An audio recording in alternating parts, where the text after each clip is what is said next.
No.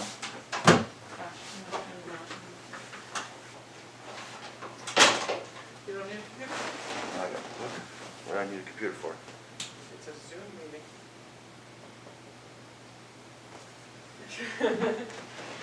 Well, I didn't have one before.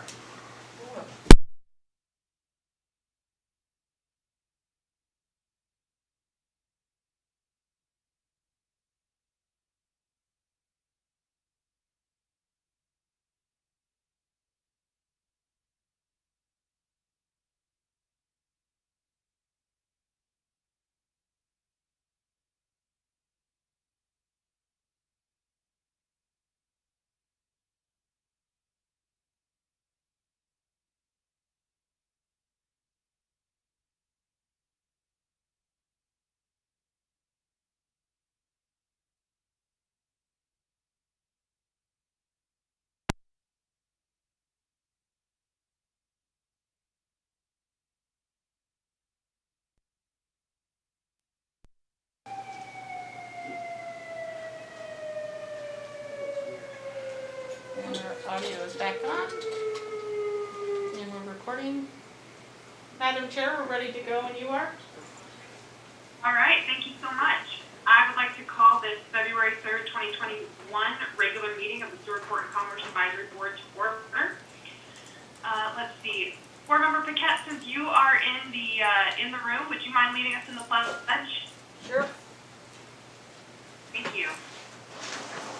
I pledge allegiance to the flag of the United States of America and to the republic for which it stands, one nation, under God, indivisible, with liberty and justice for all. Thanks. Madam Clerk, roll call, please. Hughes, Here. Jaffa, Here. Lawrence, Here. Smith, He's here. I don't think he heard you. Ben, I see you, but I can't hear you. Yeah, he's unmuted. Is that any better? There we There go. you go. Here. Thank you. Lemus, Here. Paquette, Here? Chair Snyder. Here. Madam Chair, you have full attendance and a quorum. Thank you. See everyone.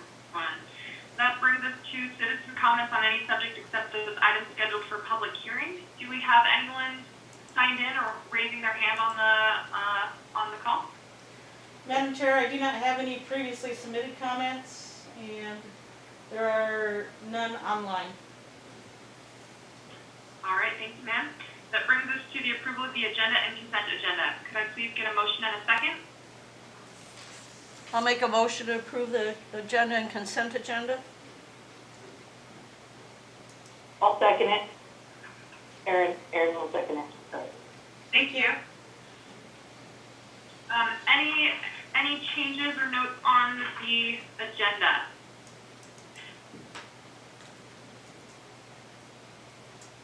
Right, seeing and hearing none, could we get a roll call vote, please? Yes, ma'am. Paquette, Yes? Lemus, Yes. Lawrence, Yes. Jaffa, Yes. Hughes, Yes. Smith, Yes. Chair Snyder. Yes. Chair Snyder, the motion passes. The items on consent that were approved was the December 2nd, 2020 regular meeting minutes and the December 16th special meeting minutes. Thank you. Norman Stevens needs a Zoom. All right, next up on our agenda is the Alaska Railroad Report by Christy Terry.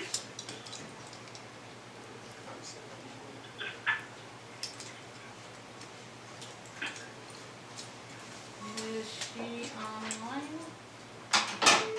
I'll give her a call.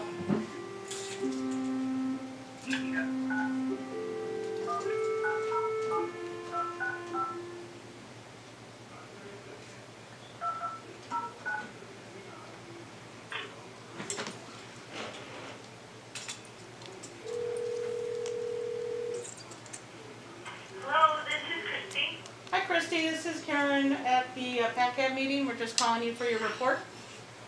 Yeah, I'm ready. Sorry, I'm frantically trying to find the Zoom link and I can't find it. I have it and I just can't find it. Everyone can see my report in the packet, and I don't know if there's any questions. I'm gonna keep looking to try to connect via Zoom. I just resent you the link, Christie. Thank you. But I'm on the phone now if folks have any questions about my report. Does anyone have any questions for the port manager? Yes, I do. Board Member Hughes? Yes, I just want to be clarified on one thing. She says that they're scheduled 59 cruise dockings this year. Are those confirmed in the sense that they're not subject to protocol via Canada, or is that a potential if Canada opens up? I think I got the gist of that question. So they're confirmed in the fact that, hold on, let me change the computer audio. So, sorry, Dustin, thank you. Those dockings are confirmed in that they've submitted a berthing application to the port. However, all our berthing applications are subject to change. So, depending on CDC, depending on the Canadian Ministry of Health, depending on those cruise lines themselves, there might be quite a few changes going into the season. Thank you, Jerry. Ms. Terry, that's good. All right, that's what I needed to know. Board Member Jaffa? Thank you, Christie, for the pretty well informed letter, and it does dovetail with a very lengthy sale report, and I'd say a lot of it, frankly, is over my head. But I had one question: is there anything that either in the railroad policies or city policies that should be looked at to make our port more attractive? Or the other way around, is there anything out there that's really a negative that we should look at? Well, just in the general vein of that question, I will say a couple things. First off, the most recent CDC regulations that have just come out with the requiring of masks on public transportation, and that will, the railroad already has that policy here at our terminal and on the train, but that just helps us, point to another source that says, masks are going to be required, and masks will now be required on cruise ships unless you're in your cabin, which, again, those cruise lines were already requiring that. This is just that extra level of being able to point to a federal, a federal law. Secondly, just to let you know that the chamber and the railroad did jointly write a letter to our congressional delegation, and that was in support of the cruise ships returning to Alaska, specifically talking about the things that Seward's already done and we've been doing, and having that track record of tourism and also mitigation at the same time. And then thirdly, as we go through those CDC recommendations and we've been holding meetings, personally, and this is kind of dovetailing off some of this has been done with the fisheries, we need to be requiring those cruise companies have a mechanism in place where if they have any positives or if they have anyone that they need to quarantine, those folks are immediately removed out of Seward. Like, no one stays in Seward. We don't have the capacity to do that. And honestly, that already dovetails with the emergency plans that we have in place for anything. Like, if a cruise ship was going to have a fire, already in our emergency planning and all that we do and everything set up with those cruise ships and companies, all those passengers are immediately being removed to Anchorage where there's actual better facilities to help that number of people. So, if we do have cruise ships, or when we do have cruise ships, if we're still working with under pandemic parameters, what we need to make sure is those cruise ship companies have, again, that mechanism in place where they're loading people to buses. You know, they can get off here and not even touch Seward grounds because, you know, they can be on the dock, offloaded on buses to Anchorage where there's capacity. And conversely, in speaking with, you know, the transportation companies, we need to be talking about a majority of those folks, if not all, they're doing the testing in Anchorage. Like before they get on the train, before they get on a bus to come down here, they have that negative test in hand, they have that temperature, they have that symptom monitoring in Anchorage, so we're not dealing with people in Seward. So that was maybe more of a long-winded answer than what you were looking for, but in my opinion, that's exactly what Seward needs to be concerned about, is getting people out, not letting people down. Board Member Joppa? If I might, and no, it wasn't long-winded at all, Chrissy. I think that's a perfect answer, and it's exactly what I was looking for. Would you, and probably the question will go to Jason as well, and maybe Norm later, but would you say in your dealings with the agencies beyond Seward that Seward, the city of Seward policies are viewed as proactive, where some communities may be a little lax? Is Seward viewed on being proactive? You know, proactive is an interesting word. You know, like cities like Ketchikan, they're working on a lot of planning and trying to get in front of this. And honestly, we've been told by like AT and some of the cruise lines that some of that pre-planning is almost, I won't say not necessary, but it could just be a wash because CDC really needs to make some hard, fast recommendations. We could do all the planning in the world and CDC or the health ministry comes out with something totally different, so all that money and time is wasted. When you say proactive, what's nice and what we're able to highlight is we had a tourism season. Like Ketchikan and some of those southeast cities, they haven't had to deal with anyone coming because no one came. We're on the road system. We had visitors, you know, our businesses have been open, you know, we've done a successful transfer of positive people, and that's with, you know, the fishing vessels very early on. We've had a successful transfer, and we know what that looks like. The state's already worked with us on some of those things. So, you know, proactive planning, you know, I don't think that's there or even necessary, but actual proactive actions and things being implemented, all that's already in place and ready. So we have those systems already going. Thank you. Anyone else have questions for Board Manager? Board Member Paquette? I just wanted to, and I'm not mute, I'm on, like, where are you picking up my mic from? From the system, Okay. from in-house. Yeah. Okay. Don't unmute. Don't unmute. Don't unmute. There. I just wanted to see, I know this report was written a while ago in order to get it into the packet by the deadline. Has there been any new updates in terms of what's going to happen with these cruise ships this summer? Yeah, that's a good question. There has not. Okay. Like the most recent update would probably be that CDC mask mandate. But you know, we're kind of expecting things to happen any day now. You know, like we first started meeting with the lines and ATIA in November, and then we were going to have a follow-up meeting in December, but nothing changed. Then we ended up having the follow-up meeting in January, and still nothing changed. So what's happening right now is the cruise lines have a lot of questions into the CDC. I think, frankly, that the CDC was waiting to answer those until after January 20th, and now we might start getting some information.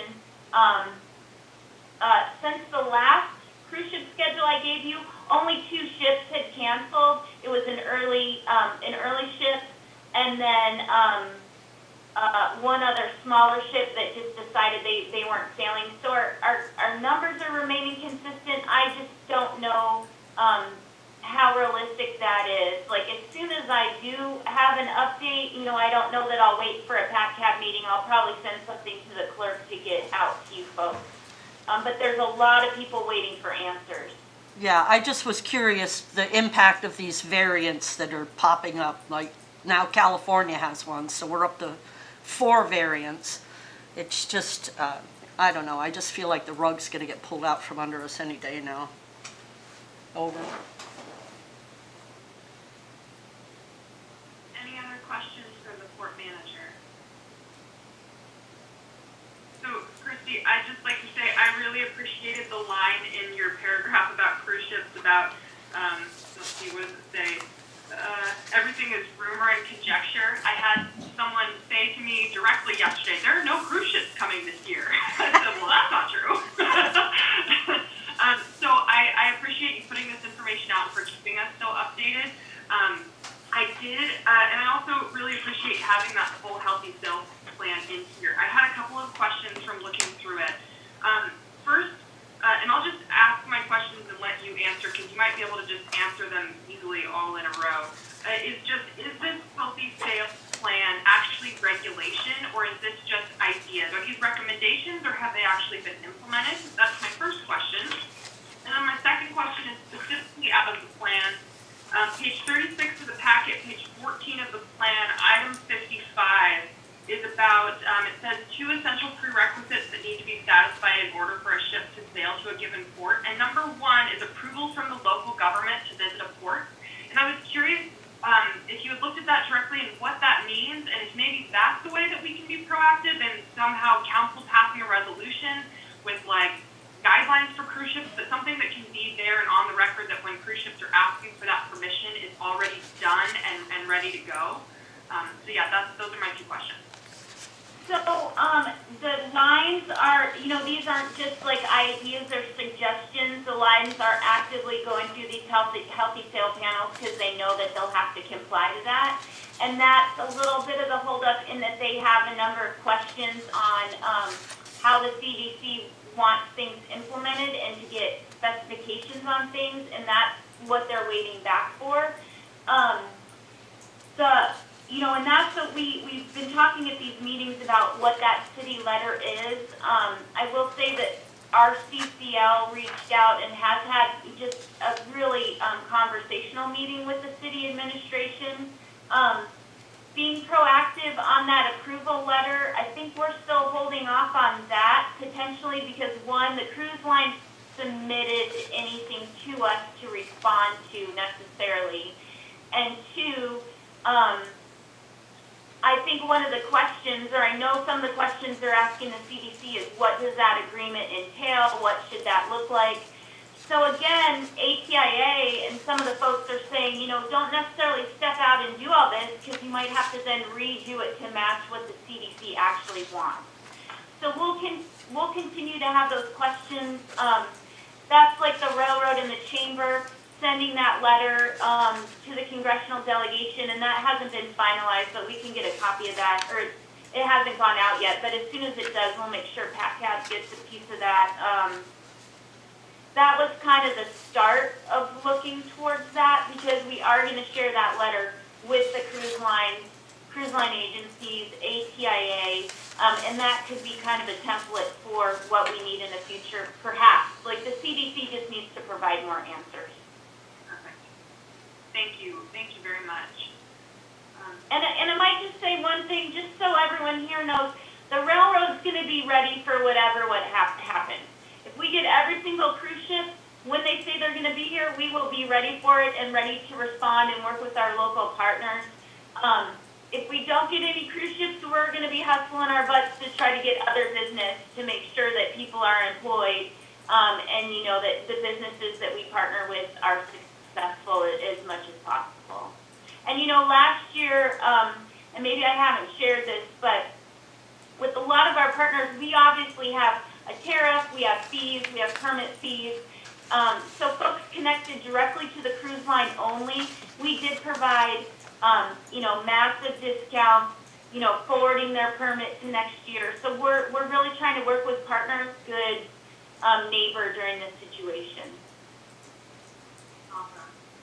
Thank you, and thank you for being here to answer questions. We appreciate you. Yeah, sorry about the being.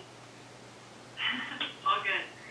Okay, that brings us to the Chamber of Commerce report. Jason, hello.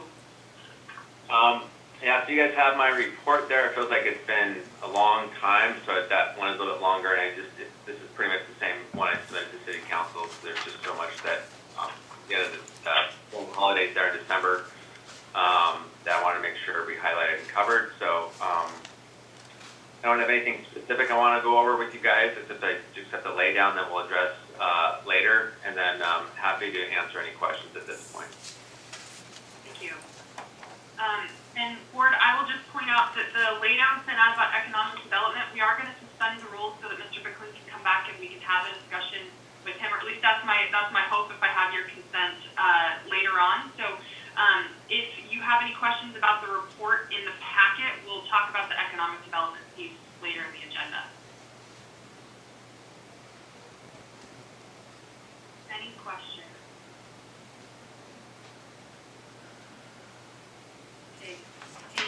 Hearing none.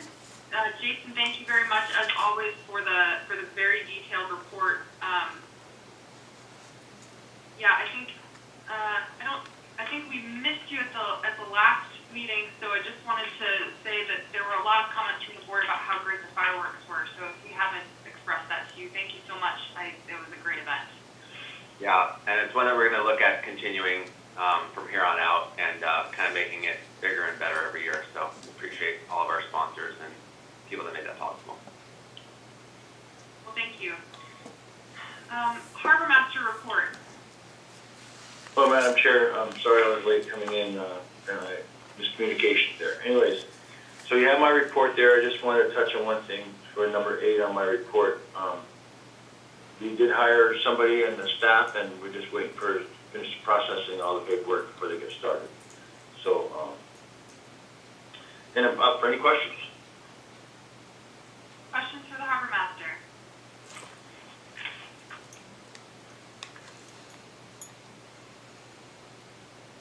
No? All right. Norm, thank you very much. I know how hard your office staff works, so I'm glad that they're back fully staffed again. All right. No other reports or announcements. So we're on to the new business. Resolution 2021-001, a resolution of the Seward Port and Commerce Advisory Board recommending City Council approval of the Port and Commerce Advisory Board priorities from February 2021 to February 2022. This is on page 10 of your packet.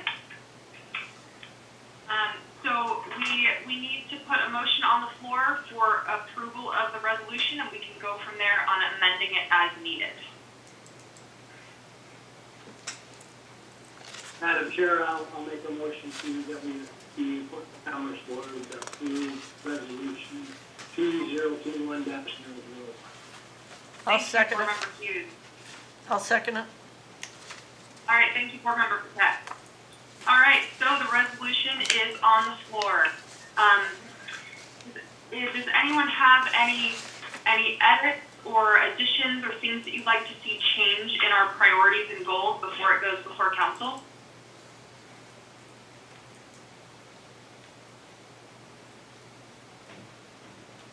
Chair Snyder? Yeah, Board Member Jaffa. I'd speak in favor of this resolution.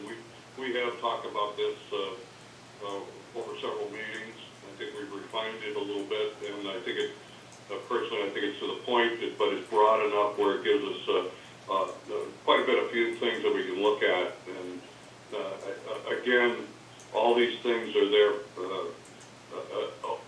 for the council to come back to us and say what they'd like us to focus on. So I think it's broad enough, and we can keep busy with these things, and we probably won't get to all of them. But it certainly gives us stuff to build our meetings around. Excellent, thank you.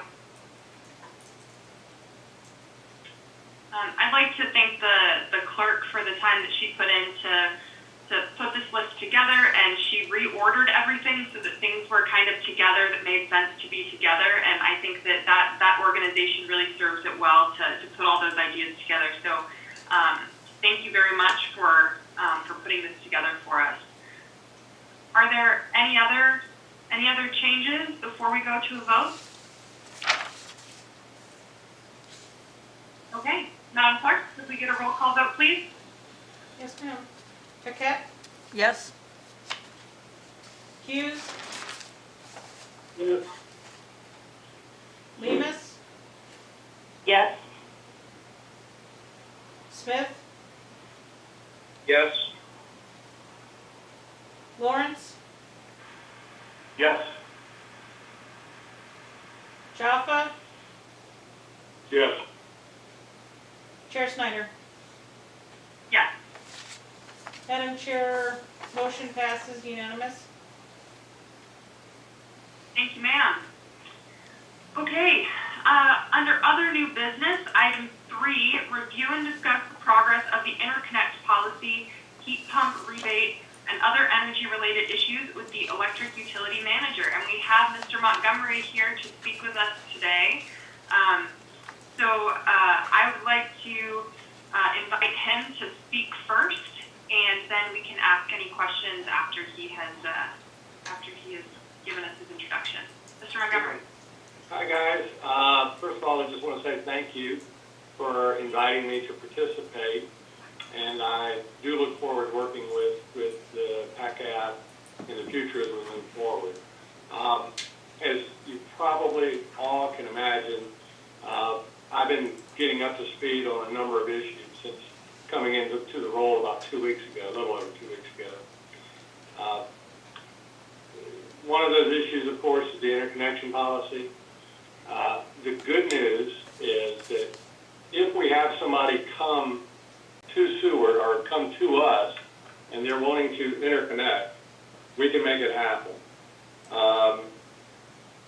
But we still have a lot of work to do before we can streamline or formalize that process. If we have somebody that contacts us today, we can have them fill out an application. We have piecemealed from other utilities kind of the internal steps that we need to take, and also the steps that the installer would need to take to come onto our system.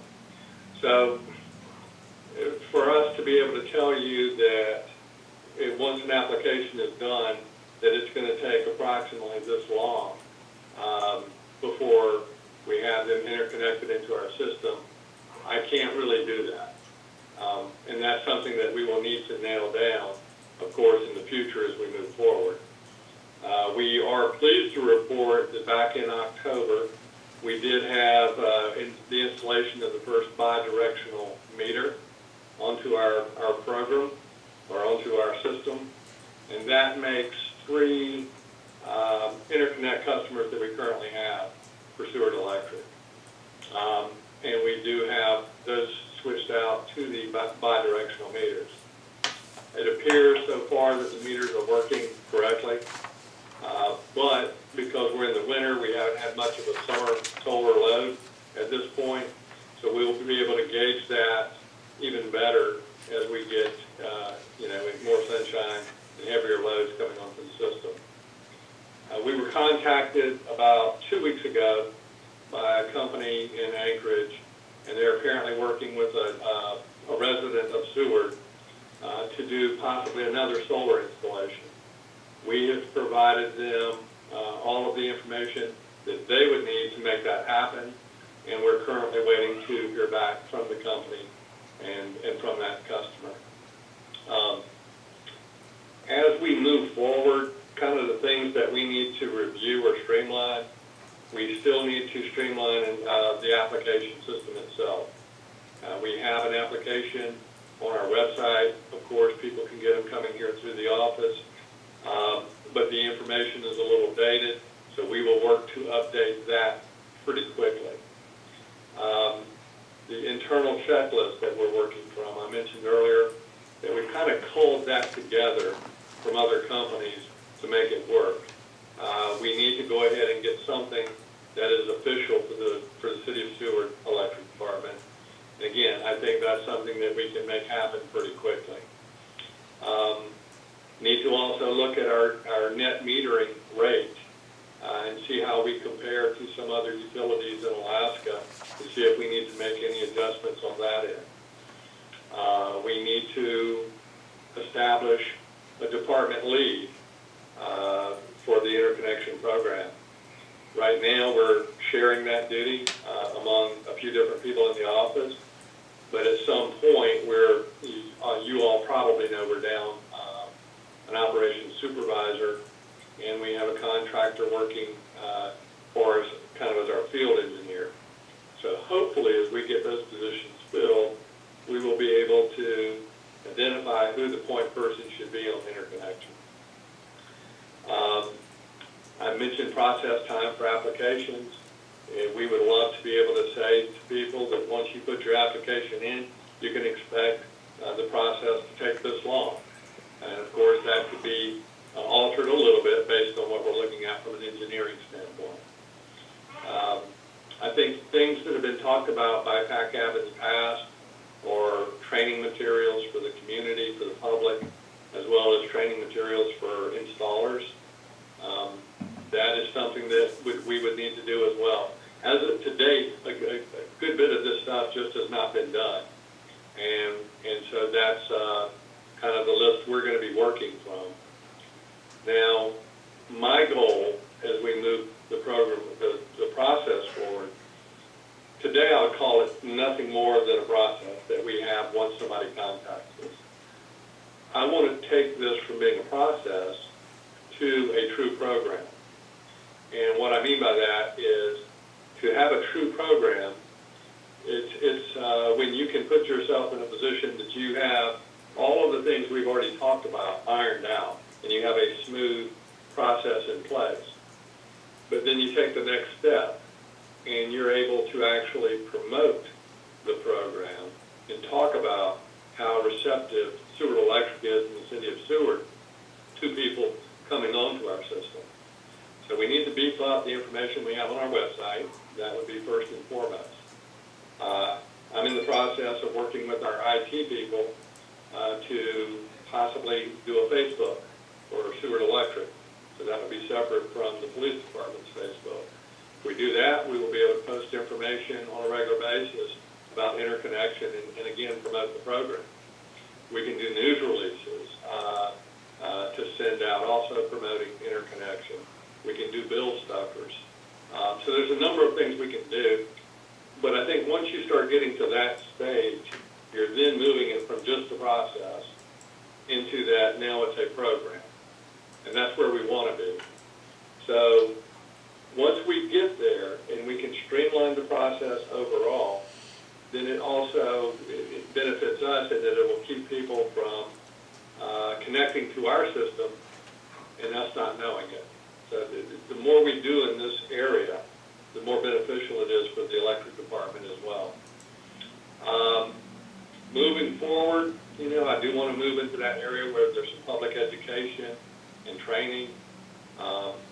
My goal, for all of you to know, is to be able to kind of have all of these things I've talked about in place and working within a 4 to 6 months time period. And I think that's reasonable. I think it's possible. And my commitment would be that I believe there's a date that I saw for September of this year. I think we will beat that deadline. I will be glad to try to answer any questions you might have on the interconnection. Thank you so much. I will turn it to the board. Does anyone have any questions for Mr. Montgomery? I'd comment. I'd like to thank Mr. Montgomery for the openness there, and it sounds like the future for renewable is going to be looking good in Seward, and as more customers start to see what you can do, I'd expect that to ramp up. And along those lines, I've kind of been, I brought this up a couple times before and started some small discussions, but the idea of, would it be helpful to have either the city or local nonprofits or even commercial users be able to set up the demonstration systems so that community members and even the utility can kind of get familiar with what options are available? Yeah, I do. And I think there's going to be a time that's appropriate for us to kind of look at that. currently, I would say that we have so many nuts and bolts that we need to put together to even get the program where I'm comfortable here in Seward. Like I say, I'm just glad today that if we're approached, we can do something. But there's still a lot of heavy lifting left to do to make this program what it should be and to streamline our processes internally here at the electric department. I do, as I said, I believe we will get there, and I'm looking at a time frame within 4 to 6 months of having most of this done. But I would like to think that we could do exactly what you're talking about. Once we get these internal processes streamlined a little more, and then we can come back to the PACDAP board and have further discussions about that piece of it. I do want to say, and this is something I mentioned to Mayor Terry and council members yesterday on the city tour, is that coming into this job, it's been a little over 2 weeks, and the first thing that I really see is we have a number of priorities that we need to be looking at, in particular around safety and service reliability. And from the world I come from in the utility industry, there's 2 areas in your business that you do not compromise or take shortcuts, and that's safety and it's service reliability. So we have a number of projects that we have to address in the first few months here that's going to make me sleep better at night for us to get them done. Some things that I maybe should have been done a while back, but they still need to be done. So my focus in the first few months is going to be heavily weighted toward those particular issues. And then there will always be a strong focus on those 2 areas. But there's no reason that Seward Electric in the city should not be pursuing a more aggressive approach to, interconnection and marketing of it. I know we're planning to talk about the heat pump rebate program. I think that is another one of those projects that we certainly should be working toward. If it makes sense for Alaska, I still need to get up to speed on the new technology of heat pumps to make sure that it is a smart move for our customers here in Seward. I know heat pumps are great back on the East Coast and Southeast, but here they lose their efficiency once you get below freezing in the winter. So, but I do think there's new technology. I was talking with Ben yesterday, Smith, regarding the heat pumps. So I think, again, that's something I would like to put on the radar screen and make it a priority and work toward it. But it's not going to be on my hot list for the first few months until we can get some of these other safety and reliability issues addressed that I see as being more important right now today.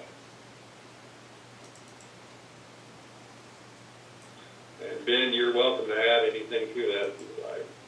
That's a very good answer, thank you. And I think we're going to circle back on that one too. Yeah, I would love to hear from the board. I think these issues or the interconnection and the heat pump were brought up at a previous meeting. And what were the expectations for this time frame from the board? When you left that meeting previously, where did you hope to see these 2 programs by the date that we're on today? Yeah, so I'll answer that.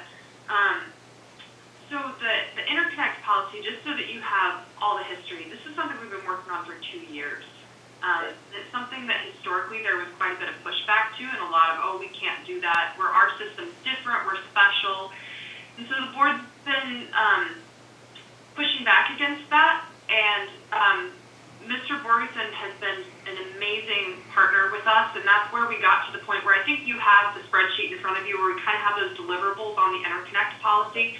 And we don't want to be micromanagers of that. And I so appreciate that you're looking towards the big picture for the utility. That's actually something else in the board's priorities, is looking at infrastructure of our utilities and how they can support Seward moving forward. So we definitely know that that has to be the priority. But these are things that have been on the docket for a long time, and so it's something that to us is really important to see progress on, because there's citizens that have been trying to get interconnected and have had so much pushback from the city. We just want to see that culture change, and I think that we're already seeing that. So as long as we're making forward progress, we're not going to be, banging down your door about individual line items not being delivered on a certain date. I will say that already when we set our calendar for the first 6 months of this year, we put on our May 5th meeting agenda an update on the progress of the interconnect policy again. We just like an update quarterly, so just so you have that on your radar. We just like to hear from you again on May 5th on where we're at and anywhere that PACAP can support. We have a lot of really enthusiastic people here that are, that give and volunteer of their time. And if you're at a point where you need public input and want to have a work session, and PACAP can help to facilitate that, we are here to help make sure that this program is both works for the utility and works for the citizens.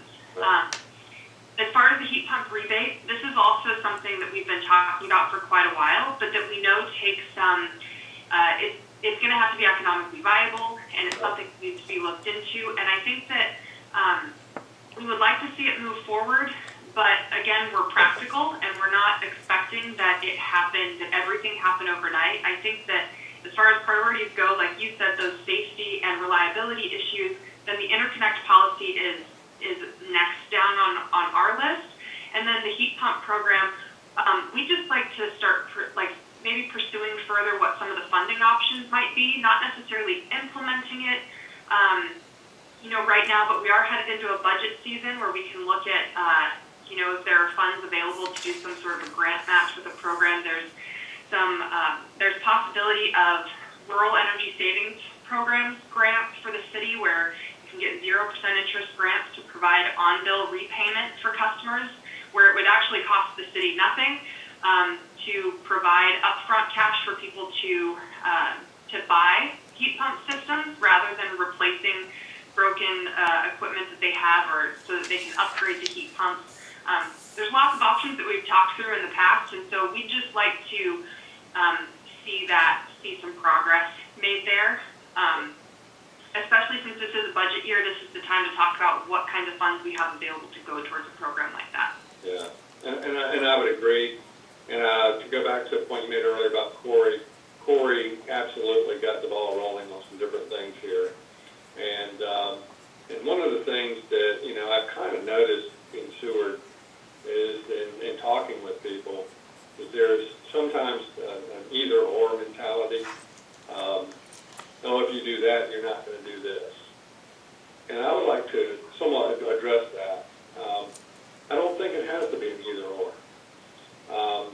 I think that you can do the things you need to do today that are the priorities, but you can continue to look at these other things that are important.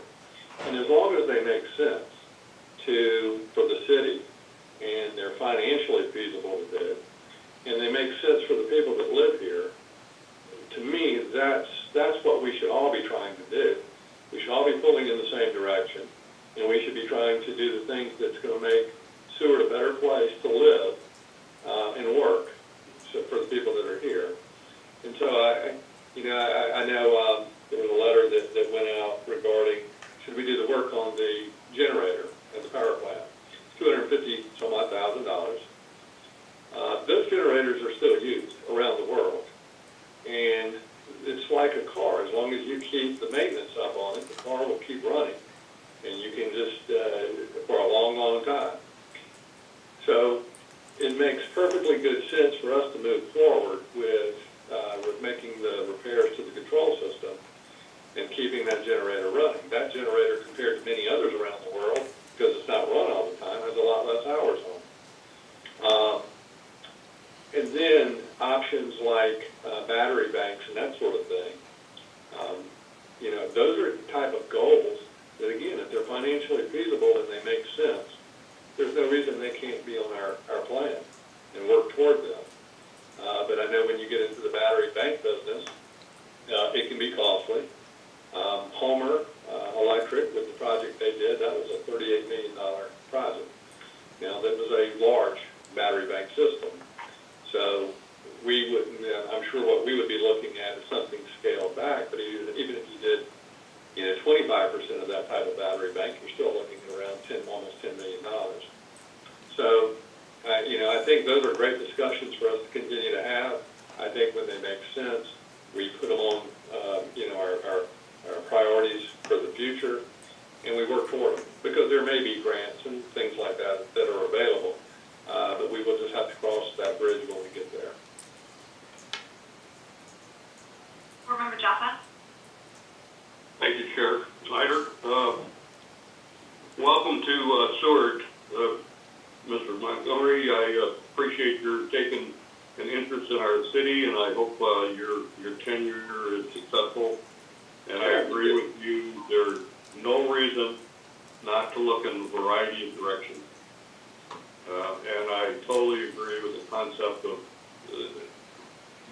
two things are not mutually exclusive. I also appreciate your taking up the exclusive issue. I understand alternate energy very well. I'm a fossil fuel guy. I'm well steeped in all kinds of fossil energy. But I want to be here in the future.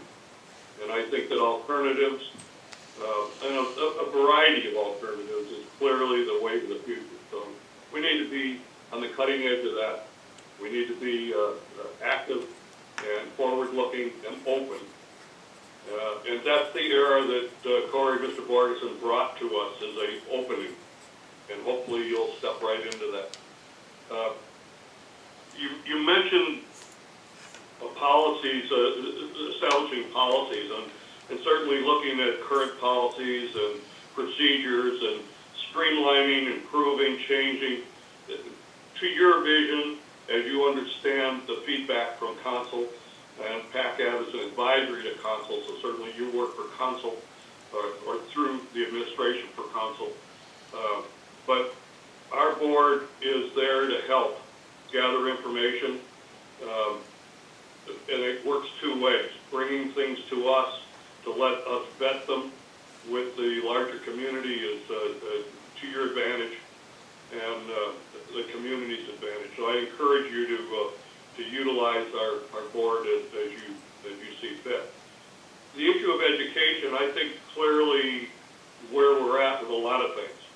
A lot of us that are motorheads have a hard time with concepts that you get away from that. And the idea of alternate energy is new, and a lot of people put it away or put it aside because it's not easily understood. Education is certainly the tool of doing that, but you need to bring it in a very soft manner and not with a club. So, again, I encourage you to pursue that and vet that with us as a board, the council, as you see fit. To go back to the beginning, I agree with you, safety and reliability are tantamount. In our business, we start with safety, then we go to quality, which is in some regard the same as reliability in your business. I believe that the generators that we have are a tremendous asset to the city. I hope we never have to run them. Great. But they need to be there for a lot of reasons.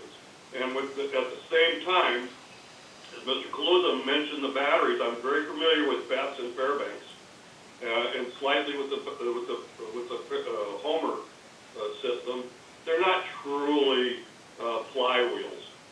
They do soften and mitigate excursions from the cycles on the intertie, but it is something that really would work with alternate energy sources. And we got a ton of them available in Seward. You mentioned solar, and let me say that heat pumps, even though they are slightly less efficient in cold climates, are still efficient.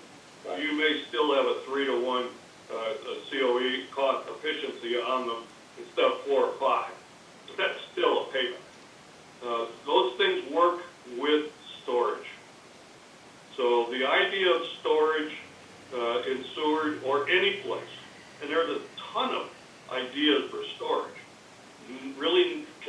put on the back burner.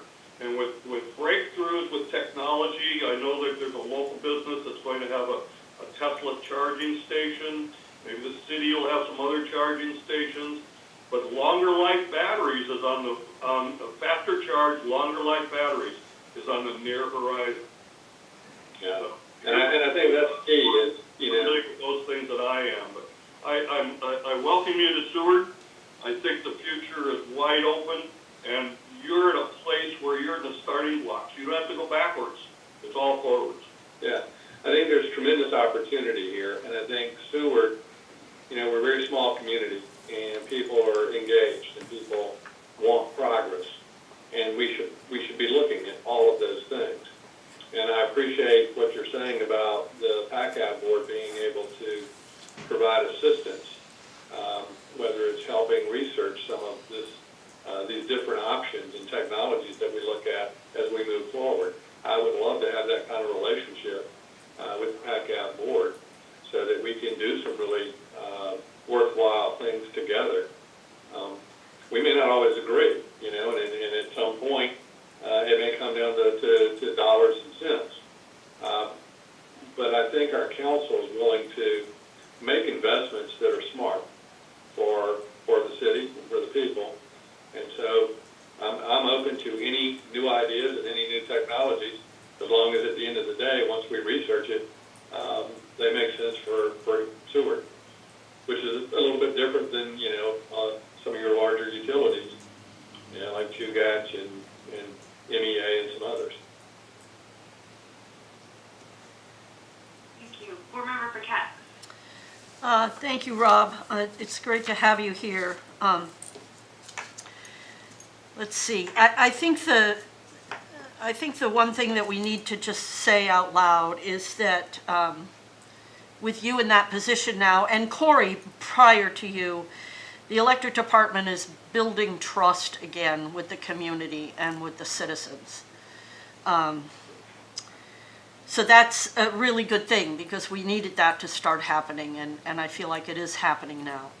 I was surprised to hear you say that heat pumps don't work in freezing temperatures, or that they don't have as good a return. That's the first time I had heard that. On the other hand, the way our temperatures have changed and the way the climate's changed, it still seems like heat pumps would be a viable thing 3/4 of the year.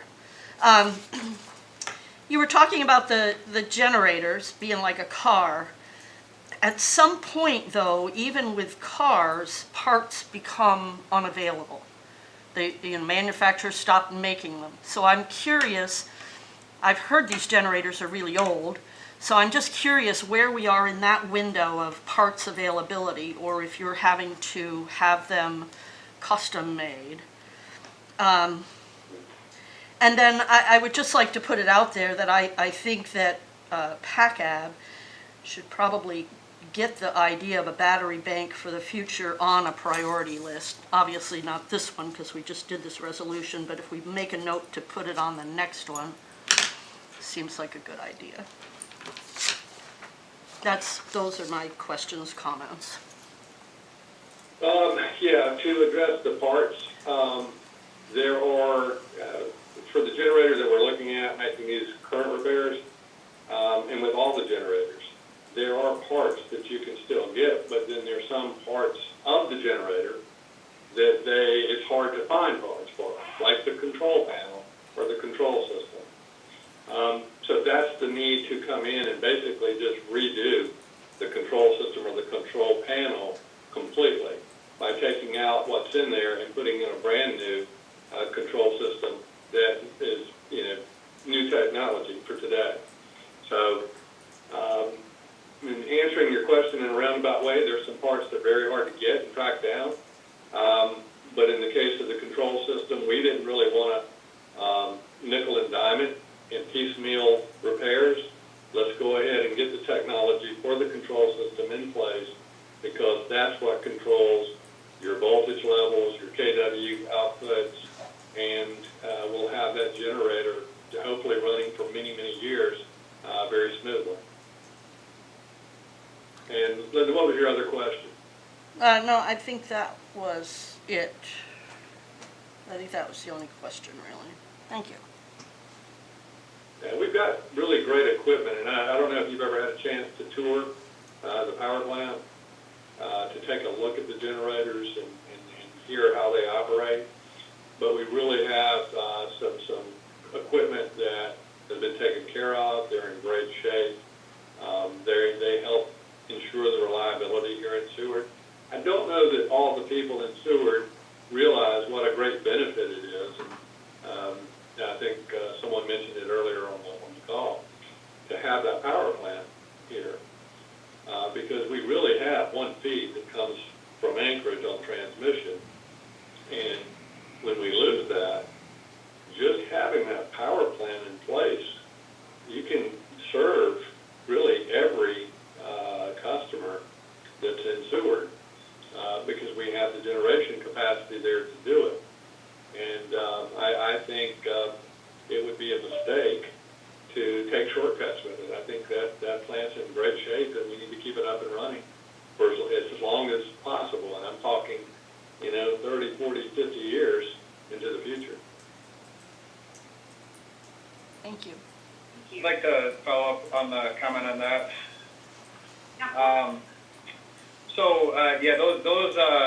One thing you have to consider with electrical power generation is every installation is custom. So there's always going to be that level of engineering required. So when you see these price tags, the $250,000 for control sounds like a lot, but to me that sounds right in line with the level of services being provided by that system. And I fully support. I have had a chance to see that. It's it is a huge asset for the community. It's being maintained properly. Everything is for the most part in pretty good shape there. We just did that a couple years ago. I forget what the total cost was, but so right now we're in that maintenance stage, and there's no reason to suspect any of those generators or engines for decades would need replacement, as far as I could tell. It looks like a first-rate facility, and also along those lines there, the distribution and the safety, and I'm sure there's a lot of other things that are in need of going back and looking at. So it's good to hear those are moved to the priority list. And I think Linda's comment there was about the heat pumps. You're interested in the efficiency of that, and I was just looking at last meeting we had the packet that's been, I think, in a couple agendas now, where Mr. Kaluza went through and calculated the net present value based on the different systems that he's operated. So I think as far as Seward goes, he would be the primary source for getting real numbers on what these can actually do. And so I think we can dig that out and maybe collect all that information and discuss that at a later date. But Yeah, I would agree. Thank you. Yeah, and Ben, I appreciate your comments, and I do want to just add one other comment to what I've already said. Is I hope that people understand how fortunate we are to have the plant, but we also have some dedicated guys that are working at the plant and working on our power lines. And when the power goes out, it doesn't matter what time of night, they get called out. And the work can be dangerous. It's not easy in many cases. And I've been impressed so far with the commitment and dedication that I've seen from the people that are working here. We need to get some positions filled, but the ones we have, they're dedicated, and they live in Seward, and they want to be here, and they want what's best for the community as well. And they're hoping that as we do things in a different way and change the culture a little bit here in the electric department, that the people in the community will see that happening, and our image and our brand hopefully will be better in the future. Thank you. Board Member Burkett, I see you have your hand raised. No, that was from before. Oh, okay. Any other comments from the board to Mr. Montgomery? Okay, I just have two notes here, first of all, I just wanted to make sure that you're aware of the Solarize the Kenai campaign. So this is an effort that Seward was just recently added this year, and there's a survey out right now. And the idea of the Solarize the Kenai campaign, I will just explain for everyone's benefit here, is they're trying to get homeowners or business owners that want to install solar together and go as a unit and put it out for RFP to try to get the best pricing from an installer. And I only have anecdotal information where they've said there's been a lot of people from Seward. I don't know what a lot means, but I wanted to let you have that. I wanted for you to have that information so that you know that they're planning on doing that for this upcoming summer. So just so that you know, in case there is this big hit of people all at once wanting to install systems, I wanted you to know that might be coming down the pipeline, and I can send you more information about the people leading that campaign so that you can be in touch with them as well. Yeah, no, I'd appreciate that. And I would love to, what I'll do is before we get too far into the spring, we'll reach out and have a conversation with this organization so that, like you said, we can be prepared. If they're out promoting it and they find a good installer, hey, like I said, we want to be in a position where we can accommodate. But by that point, I want to be in a position where we have a very streamlined or a much better process than we do today. Okay. Now, I will email you that information. Board Member Hughes? Yes, I apologize, but this is the first I've heard what you just mentioned. So could you clarify what it's called exactly? Solarize what? Yeah, it's called Solarize the Kenai, and it happened in Kenai, I think, for the last 2 years, and now they're calling it, I think, Kenai South, since we're the Kenai Peninsula South. So this is the first time that Seward has been a part of it, and I think in large part due to the fact that we finally brought our first interconnect customers online, and the climate is looking a lot better here for interconnection. I do not have in front of me the link, but I would be happy to send that out to everyone. I was going to mention it in my board comments, but I was going to mention this in just a moment, but I am probably going to have to leave before the end of this meeting. I have a boat lift that's happening at 1:30. If I can leave here at 1:30, I'll still be there before it reaches the yard, but I might have to pass the gavel to Board Member Jaffa to finish this meeting up. So I will send an email to our clerk and have her send it out to the board so that you guys all have that information on the Solarize the Kenai campaign. Thank you, Madam Chair. Yeah, no problem. So, Mr. Montgomery, the last thing I just wanted to make you aware of is that this board is also actively working on developing a climate action plan for Seward. We have an ad hoc committee, and that ad hoc committee is myself, Board Member Jaffa, and Board Member Paquette. And we have brought together a cohort of citizens that are also working on that with us. It's a group of people that are now broken down into subcommittees, and we do have an energy subcommittee specifically. Both Board Member Jaffa and Board Member Paquette are members of that subcommittee, and so I would like to invite you to be as much a part of that process as you'd like to be. I believe the subcommittee is committing to meet at least once a month to just talk about things related to both prevention and mitigation as far as it relates to climate impacts and threats. So I just wanted to make you aware of those efforts as well. So very, very good. And yes, absolutely. I don't want to make a commitment for every meeting, especially in the early going here. Just trying to get some things smoothed out, as you can imagine. A little information overload at this point. But things are going well, so yes. Yeah, with your permission, I can add your email to that email list so that you're getting the notes from those meetings and you can at least review them at your. Absolutely, yeah. Perfect. Okay.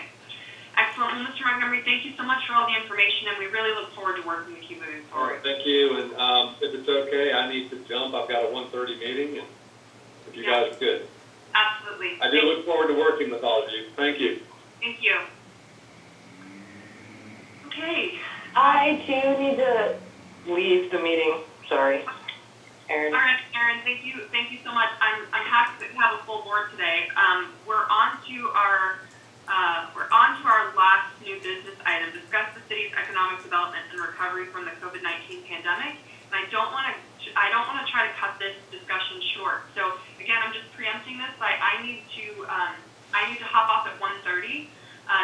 if it comes to that point, when 1:30 hits, I will pass the gavel to Board Member Jaffa, and if you could just finish up the comment and take us to the finish line, that would be excellent.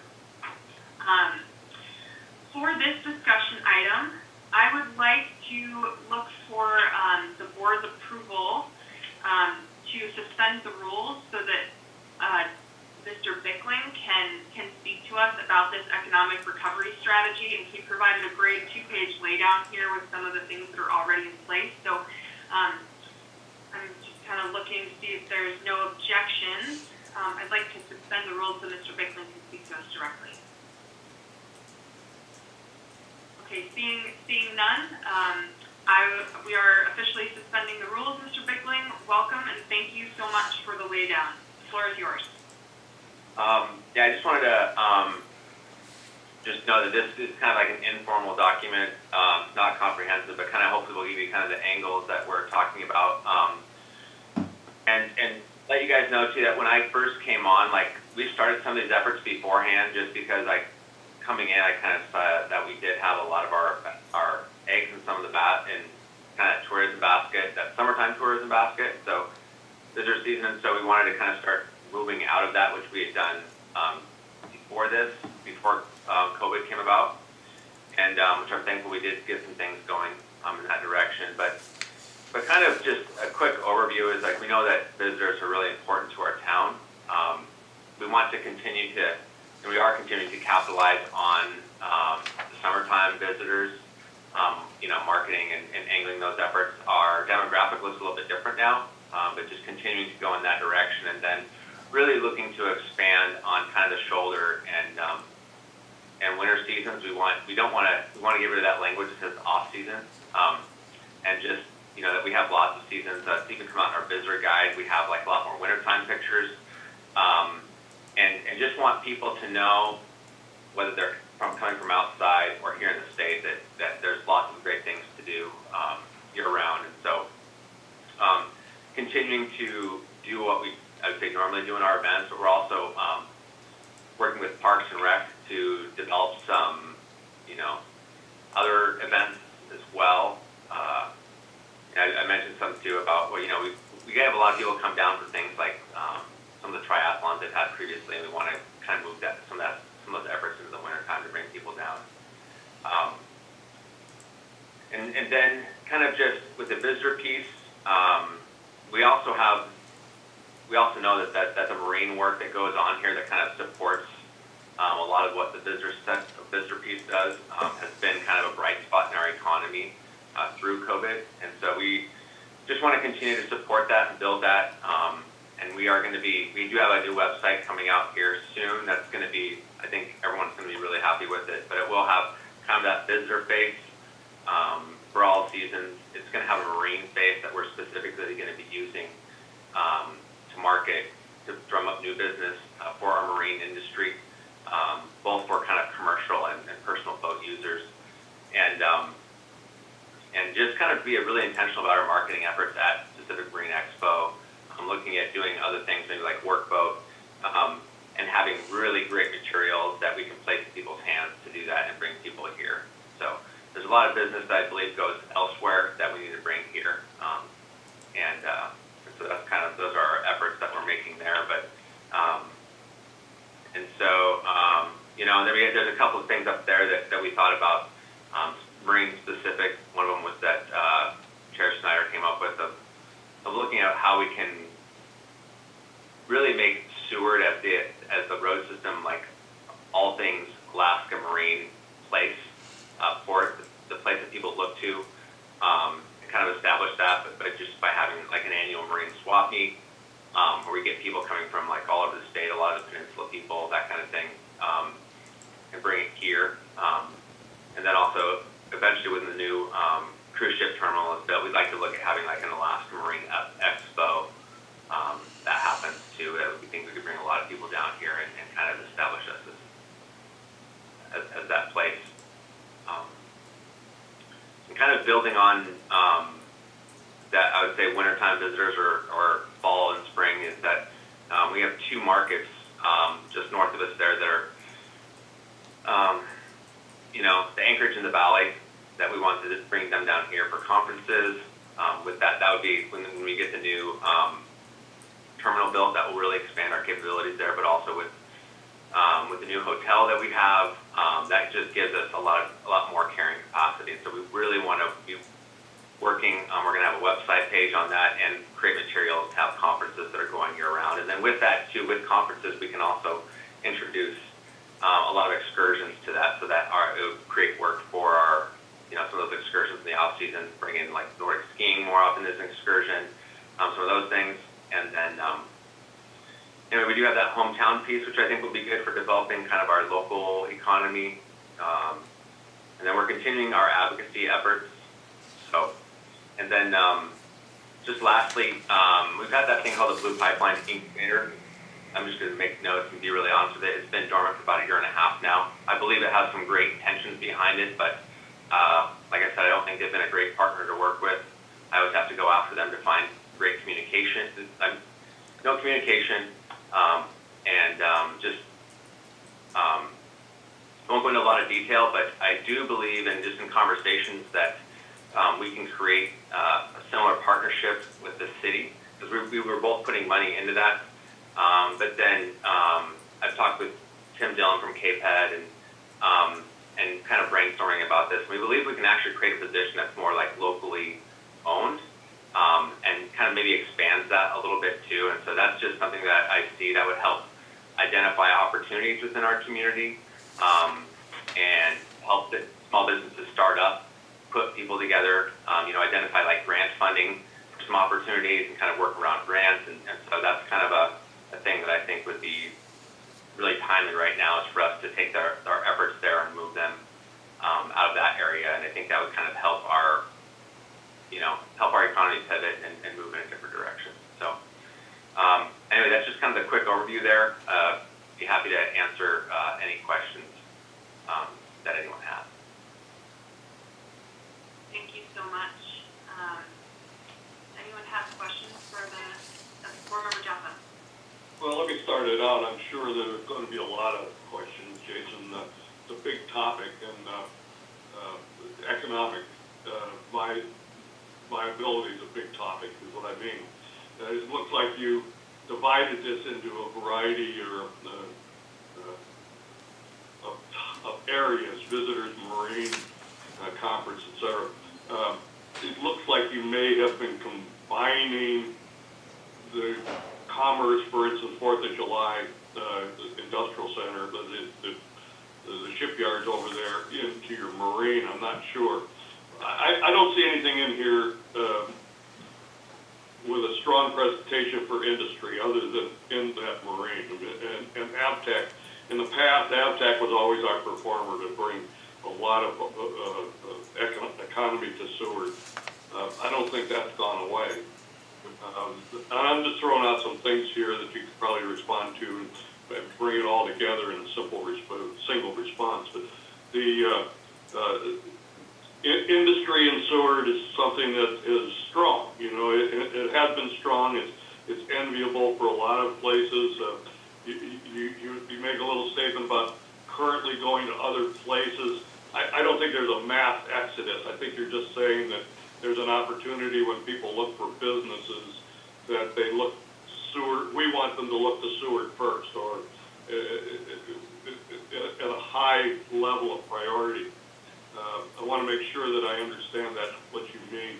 The other, I would agree with you on this Blue Pipeline. I think we've had some presentations from them, and they have very lofty and noble ideas, but I think maybe they're a little bit lacking in the practical sense of this.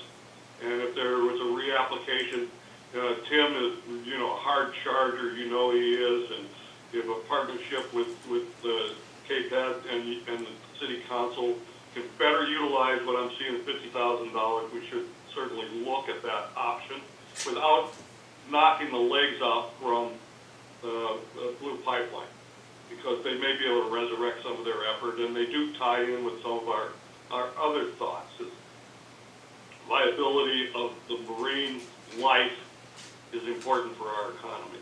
but all in all, I think this is a nice framework, and I'd like to know how we can do, what we can do to move this along and get it in the public view.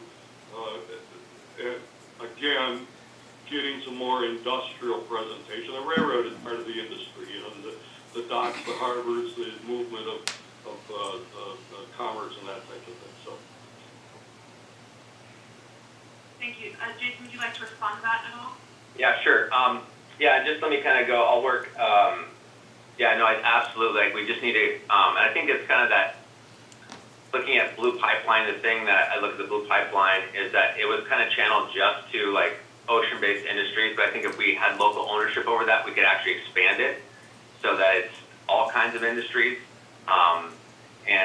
And so, you know, I do think that, yeah, we are talking about all industry here. Like I said, it's not comprehensive. I just tried to like put together what we're doing, kind of our efforts, and like I would definitely like to clean this up and make it more a formal document to make sure we address all those different pieces and you know, having have plans in here for like airport pieces. I mean, there's a lot of moving parts that we need to continue to work on, and you know, land development with the city. I think that, you know, there's just lots of different pieces that we can discuss here as we kind of complete this document. So, and as far as like the boats going other places, I don't think like people aren't exiting, but I do think we aren't capturing as well as we can, where we have people that will drive down to Seattle to have their boats worked on, and they spend a week going down there, a week going back, and lots of fuel. And I think we can, if we can provide kind of a similar cost structure here for some of those boats to be worked on or ported here, you know, we could be bringing those boats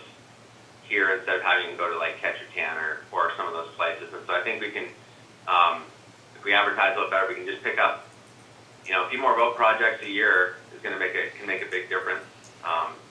And as far as that Blue Pipeline incubator status, currently they're unfunded, and so they don't have any money. And so we're waiting. You know, we've been waiting 1.5 years on them. They've had some failed hires, and so zero communication. I always have to go after them for communication. So just they've been not real fun to work with. And so it's been kind of a difficult thing there that I think that we can take those same ideas and expand on them and you know, look at doing something, a partnership that's a little more broader. I mean, one of the businesses, there's been a couple local industries that have been brought up for partners, and that one of them actually was Avtec, ironically. So, yeah, that's kind of, I hope I answered your questions there.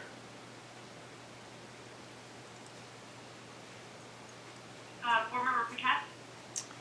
Thank you, Jason. I totally agree with the Blue Pipeline. When you say they don't have any money, they still better have 50,000, right? Because yeah, they have our money, they're holding it, but you know, they've pursued other grants, and so they're actually like hiring people and doing other stuff, and they're getting money for that, but they're not like, we haven't been included in those grants, even though they still are considered like Blue Pipeline grants, and so it's kind of a weird like thing there. And the money they're getting for those bigger grants are like, you know, 7-figure monies, and they can't come up with our $25,000 annually. So I just like, it feels like we're not a priority there as well. Is there a mechanism to get the money back? What? Is there a mechanism to get the money back? Yeah. Okay. Yeah, so I talked to Karen, and she said, from Bering Sea Fishermen's Association, she said that they do have the money in account. It's not being spent as held. But I feel like we have to have our money working for us, and it's, you know, that's, you know, it's been 1.5 years with nothing happening. And so that's just kind of like, right now is like a prime opportunity when we need to get some things rolling and moving in those directions, and to kind of, you know, get some things in place. And, you know, and just talking about, like, off the top of my head, you know, some of the industries that have been brought up by the marine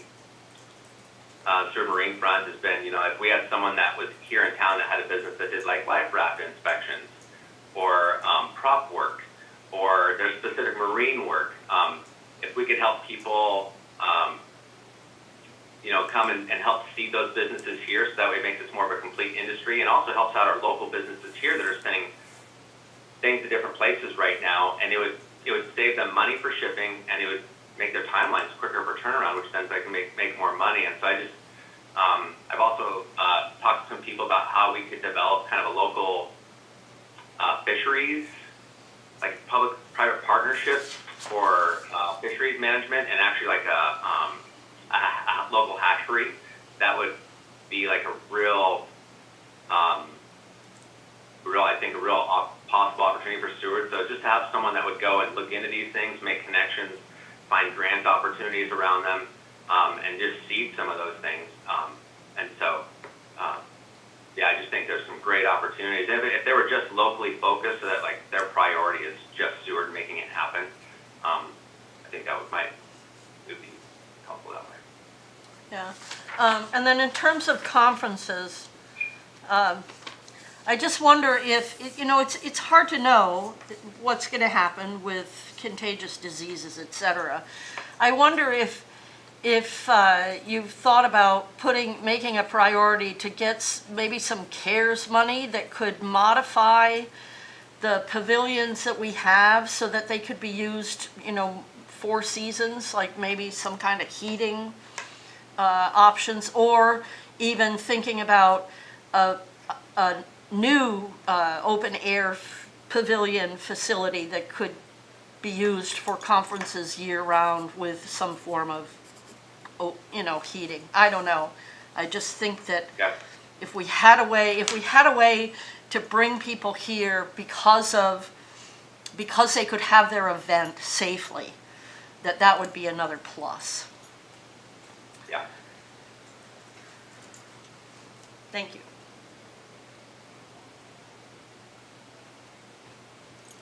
Any other comments or questions?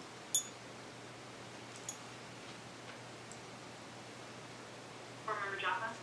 I think Board Member Buchanan actually hit on something in my mind, is making facilities attractive. In this has always been important, but in this particular time, retrofitting public facilities is now a growth business. Finding ventilation systems that make a facility more user-friendly. Avtech to me is state-of-the-art in a lot of these things, with very little enhancement. And maybe that's getting our state representatives to recognize, that there's a facility with a little bit of upgrade that could certainly be used as a large conference center. I'm sure the railroad's new ferry dock terminal will have that type of opportunity. And, I think that's a lot of the forward thinking, and it's not just 2021 and get rid of COVID-19, but looking forward to the potential for this. Because if we can stay ahead of these types of things, it won't have the kind of impact it's currently having. But, that's preparation, preparedness, and we lack that. That's why we got hit. So I think the Chamber or Economic Development could certainly help spearhead some of that stuff. Our climate action groups, will have these as topics as well. And I think you're aware of those, Jason. We have, a variety of, as Chairman Snyder said, we have a variety of different subgroups, and, we all are busy, but a little bit at a time, we're making progress. So, with working with all the interested parties we have in sewer, I think we can really make something attractive that says, hey, here's the place you want to go. I mean, they're at the end of the highway, they've got all these things in place, and, it's a beautiful place, and the community is engaged. I mean, all that BS. But you live in it. You traffic in that. So I applaud you for your efforts. Thank you. Thanks for the input. So Jason, I have just a few notes that I have here.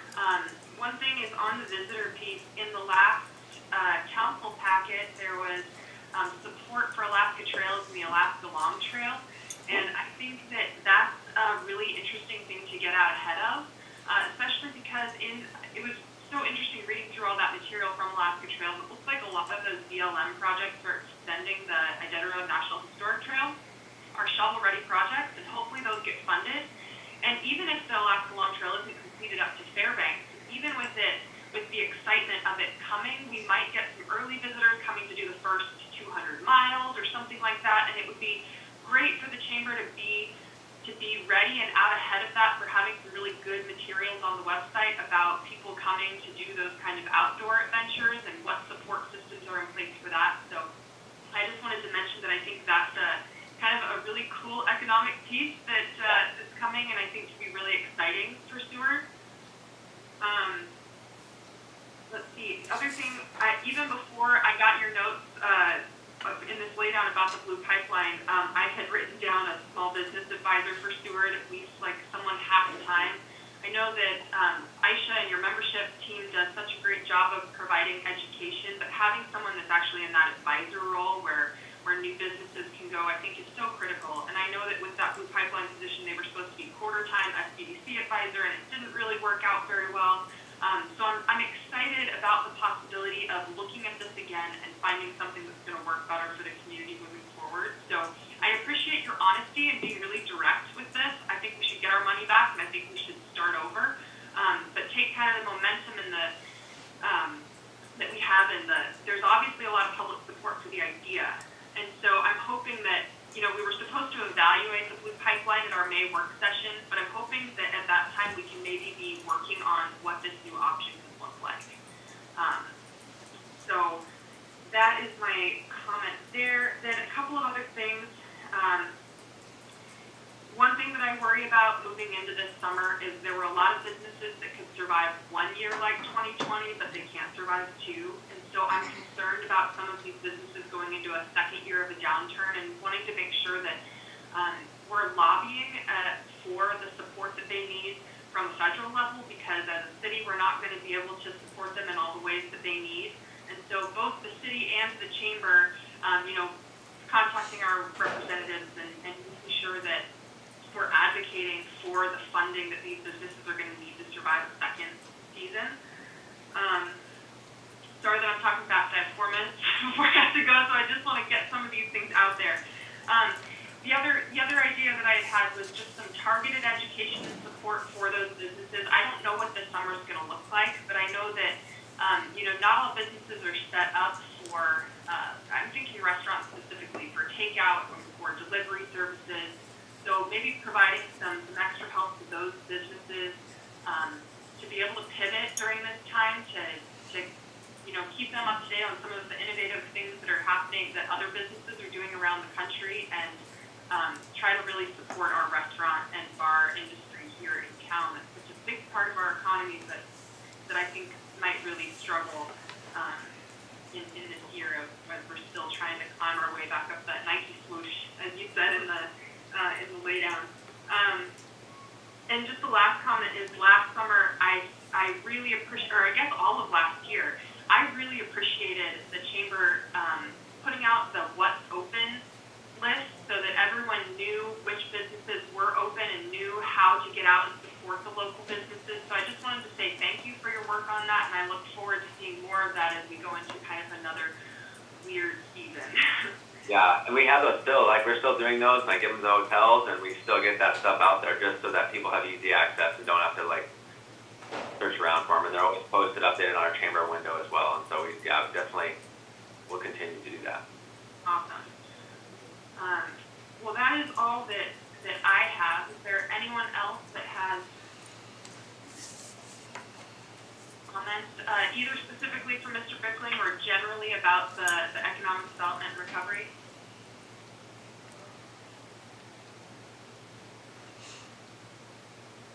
Okay, seeing and hearing none. Thank you, Mr. Bickling. We'll go back on the rules.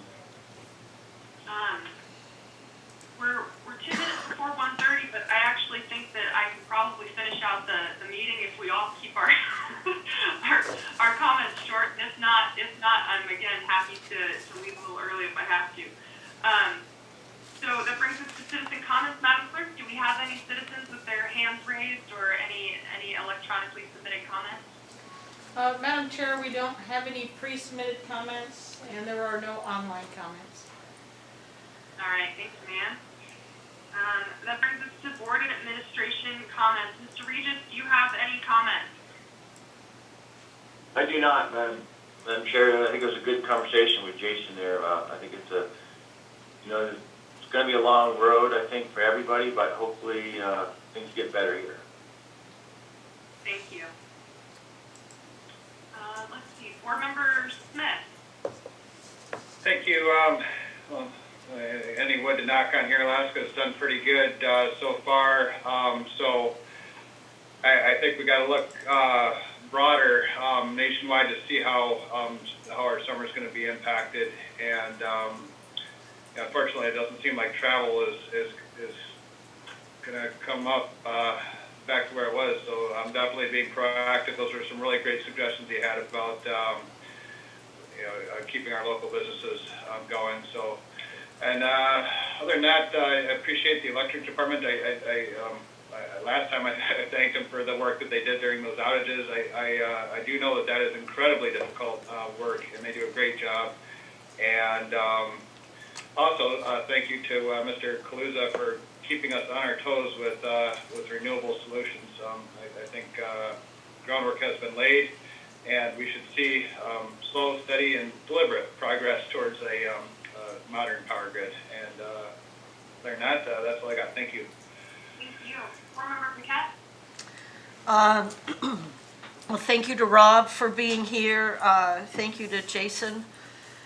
I think the only thing that we didn't really touch on, and I just want to say it in the comments, is retrofitting buildings and businesses with UVC light air filters and other kinds of air handling that can deal with COVID is probably something else that needs to be on a priority somewhere. Because moving forward, if you read the things that come out about communicable diseases, etc., that all the experts say this isn't the last one. So maybe, again, being proactive and starting to retrofit some of our buildings so that they can be used with higher capacity instead of everybody having to do Zooms would be something else to think about. And I have my fingers crossed for this summer, but I'm kind of with Ben. It's not feeling good right now. It's not looking good. It's not sounding good. These variants, I think, are going to make this summer a lot like last summer, like we're not going to know, and things are going to be constantly in turmoil. So as much as we can support each other, I guess that's the way we get through it. And I'm very concerned, as you are, that businesses could handle 1 year of this. Getting through 2 years of this is going to be almost impossible for a lot of people and businesses without more help. So, I don't know. I kind of feel like a kumbaya, right? Everybody hold hands here because I don't know what's happening. But we'll get through it together. Thank you. Absolutely, thank you. Board Member Lawrence? Just like to thank Jason for his laydown packet there. A lot of good stuff, and I would definitely love to see an expo in Seward, something like Fish Expo or a workboat. That'd be a great thing. That's it. Thank you. Board Member Hughes? Yes, Madam Chair, I want, again, like Kobe, I want to thank Jason for his efforts on providing us with the economic impact information and a detailed report on the Chamber's actions. Appreciate that a lot. Also, I know Rob's not here anymore, but I do want to, I'm very happy with the forward-thinking direction that he's taking our electric department, and I look forward to see some very positive changes in the future. Thank you. Thank you. Board Member Jaffa?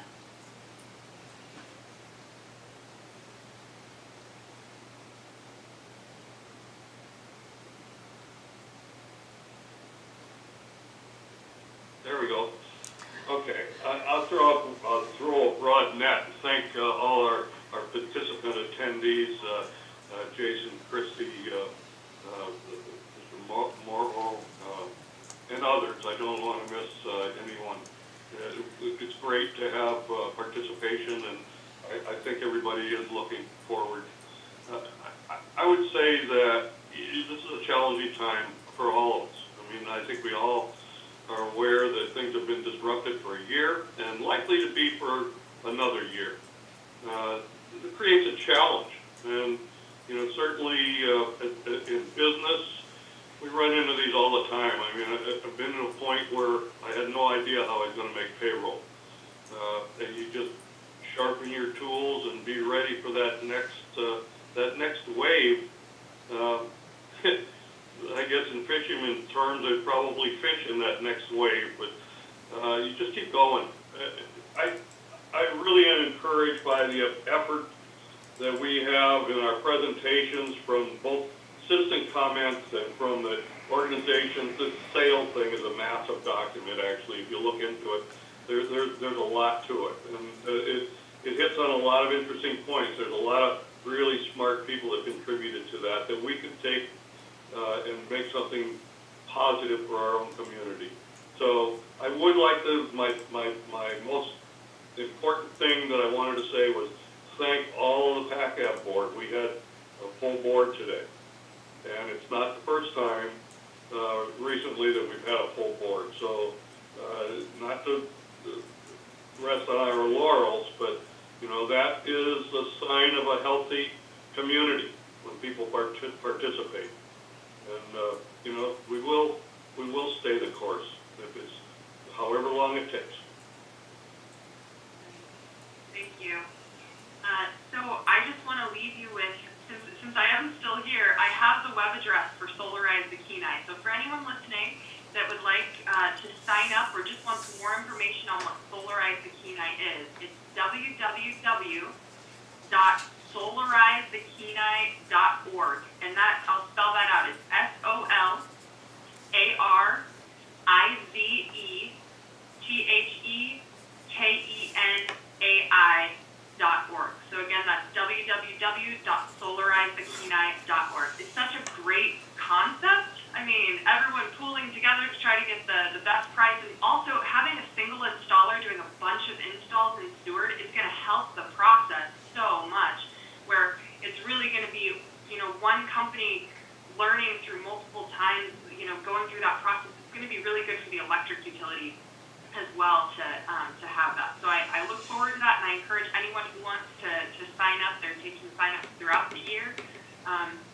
Thank you again, as Board Member Jaffa mentioned, it's so great to have a full board. And I know it was my goal to keep meetings close to an hour, and we can't seem to do that because everyone has such great ideas and we love discussing things. So I'm sorry that we tend to lose Aaron a little bit early, but I'm so happy to have everyone and for everyone's input. I want to thank you. Thank you to administration and to particularly Mr. Montgomery and to Mayor Terry for being here, and always to our clerk. She's going to be with us for a couple more months than we were expecting, so we get to have Karen with us for a little longer as Jessica extends her maternity leave. So you've been doing such a great job for us, and we really appreciate you. With that, I would like to adjourn this meeting at 1:38 p.m. Thank you all, and I will see you at the work session. Thank you. What's up with Jessica?